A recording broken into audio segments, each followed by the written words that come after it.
Bom dia, Bom dia, tudo bem? tudo certo e você? Tudo indo. Estamos aqui com a Renata Beltrão. Ela é funcionária da ID Brasil, uma organização social que gerencia tanto o Museu de Futebol como o Museu de Língua Portuguesa.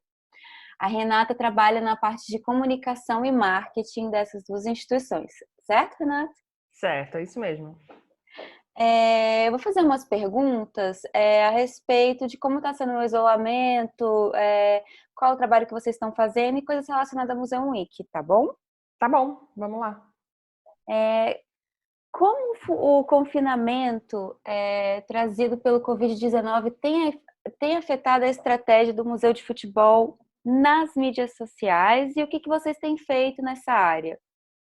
Tá. O Museu do Futebol ele sempre teve uma presença nas redes sociais e em outras plataformas como uma forma de expandir o seu campo de atuação e o que se oferece para o público, né, em termos de conteúdo. Então, as redes sociais, Facebook, YouTube, Instagram, Twitter, sempre foram usados para fazer esse relacionamento com o público. E no caso do YouTube, para a gente transmitir, por exemplo, ao vivo as palestras que acontecem, as palestras e eventos que aconteciam no auditório. Mas o Museu do Futebol foi um dos primeiros museus no Brasil a aderir ao Google Cultural Institute, que hoje é o Google Arts and Culture. Então, a gente está lá com 15 exposições virtuais, ou seja, são exposições que foram pensadas especialmente para esse ambiente, para essa lógica virtual. E a última delas estreou agora, na semana passada, que é o Pacaembu, o Estádio Monumento, que é uma homenagem aos 80 anos do Estádio do Pacaembu, que é onde o museu está localizado. Então, essa presença já existia. Com o museu fechado, o que acontece? O digital passa a ser a nossa única forma de contato com esse público. Então, é claro que a gente está com uma ação mais intensificada nessas redes e as próprias redes passaram a fornecer programação cultural. Em que sentido? A gente hoje, enfim, as exposições online continuam disponíveis no Google. A gente tem é possível fazer uma visita com o Google Street View por dentro do museu, mas a gente também passou a usar, a fazer eventos especificamente para as redes sociais. Então a gente começou um programa chamado Cinema na Rede, em parceria com o Cinefute, que é o Festival de Cinema de Futebol.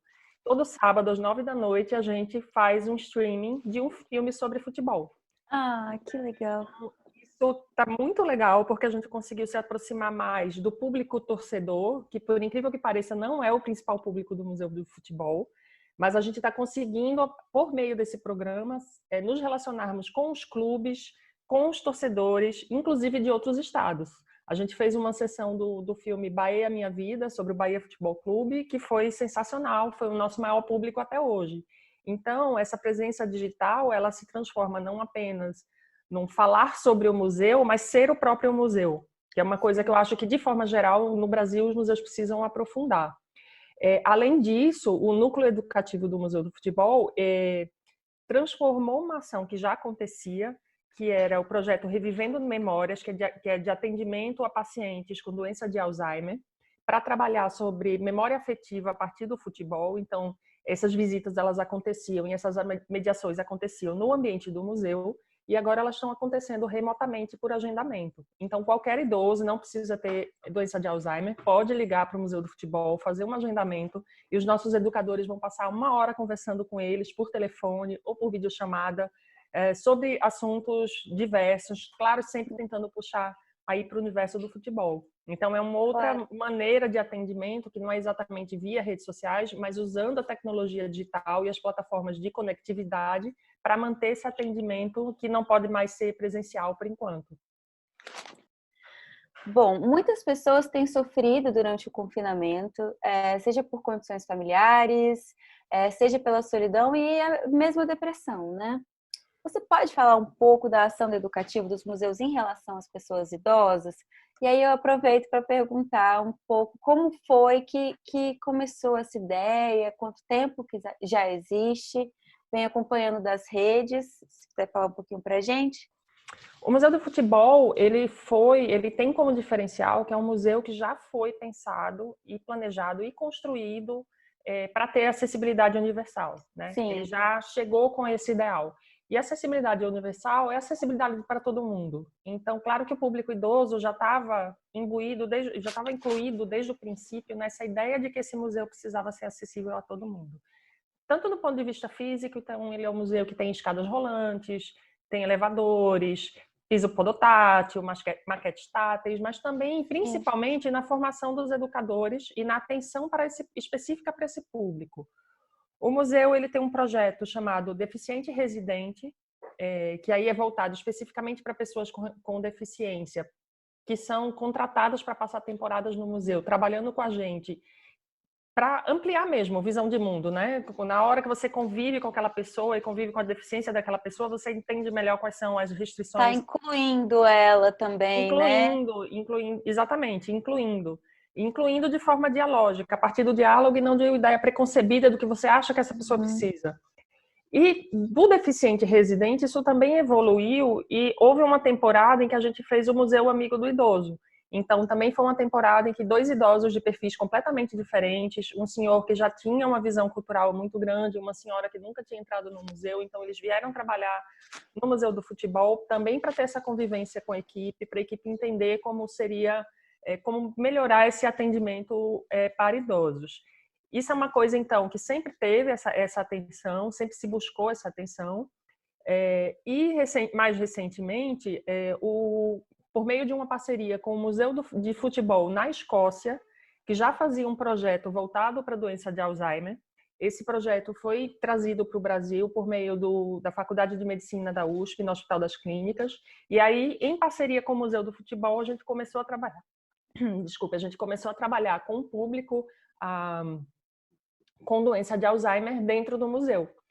Então, são encontros em grupo, né? Esse grupo de médicos do Hospital das Clínicas agenda uma data e traz esses idosos junto com seus familiares, parentes. Então, é bastante gente que vem. Tem uma conversa na biblioteca, os educadores fazem uma mediação, tentando buscar memórias afetivas relacionadas ao futebol e a época dos jogos que estão sendo comentados. Então, entrar em música, novela, revistas. A biblioteca tem muito material, né, que pode ser explorado nesse sentido, e depois isso é seguido por uma visita ao museu também, que os educadores vão estimulando que os idosos tenham essa relação, busquem na sua própria memória essa relação afetiva com aquele espaço que está sendo mostrado ali. Então, no momento em que o museu fechou, claro que todos os departamentos do museu, comunicação, educativo, todo mundo parou para pensar, ok, e aí, o que é que a gente pode continuar fazendo pelo público que não pode mais ir para o museu? Então, o núcleo educativo pensou nessa solução. A gente tem os educadores, eles também estão em casa confinados, né? Os idosos estão em casa confinados, os educadores também estão em casa em quarentena. E como é que a gente conecta essas pessoas? Então, era meio evidente que a única forma de fazer isso seria por meio do ambiente digital. Então, o núcleo educativo, então, montou essa estratégia, deu uma pequena formação para um número mais amplo de educadores para que pudessem atender esse público, e aí foi divulgação, né? A gente trabalhou nessa marca, Revivendo Memórias em Casa, porque aí também tem uma sinergia com as ações da Secretaria de Cultura do Estado de São Paulo, né, que está fazendo o programa Cultura em Casa, e partimos para divulgar. E aí a receptividade foi muito boa na imprensa, que ajudou bastante a gente a divulgar essa ação.